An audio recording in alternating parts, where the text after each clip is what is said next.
కోరుట్లలోని సాంఘిక సంక్షేమ గురుకుల బాలుర పాఠశాలలో 30 మంది విద్యార్థులు అస్వస్థతకు గురయ్యారు. జగిత్యాల జిల్లా కోరుట్ల పట్టణంలోని సాంఘిక సంక్షేమ గురుకుల బాలుర పాఠశాలలో 30 మంది విద్యార్థులు జ్వరాలతో బాధపడుతున్నట్లు సమాచారం అందింది. అసలు విషయానికొస్తే ఆ పాఠశాలలో ఏం జరుగుతుంది, ఎందుకు ఇలా పిల్లలు ప్రతిసారి ఆసుపత్రికి వెళ్లాల్సిన పరిస్థితి నెలకొంటుందని ఇదివరకే 10 మంది పిల్లలను చికిత్స నిమిత్తం ఉపాధ్యాయులు ప్రభుత్వ ఆసుపత్రికి తరలించారు. మరో 5 విద్యార్థులు తీవ్ర జ్వరంతో బాధపడుతుండగా వారిని ఆసుపత్రిలో చేర్పించి చికిత్స అందిస్తున్నారు.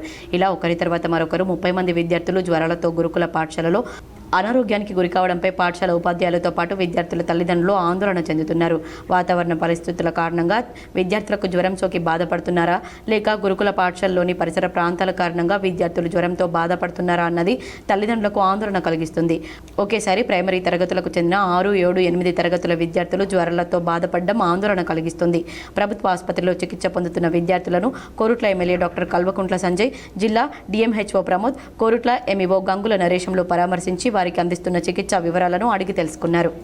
ఆ రోజు పప్పును కూర పెట్టిండు, తిన్నాం, మంచిగా ఉందని తిన్నాం. తింటే అప్పటి నుంచి తిన్నాక సార్ నిద్ర వచ్చింది. అన్న సిక్కేడర్కి చెప్తే ఏం కాదు అన్నాడు.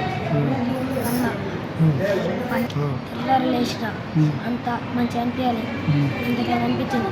మళ్ళీ సాయంత్రం అయినాక మధ్యాహ్నం మీద తినలేను, తినాలి.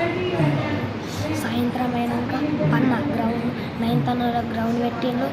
7th to 5th పండుకోమన్నాడు. డార్మెంట్లో పండుకొని ఎప్పుడు లేచినాం అప్పుడు ఫుల్ జ్వరం.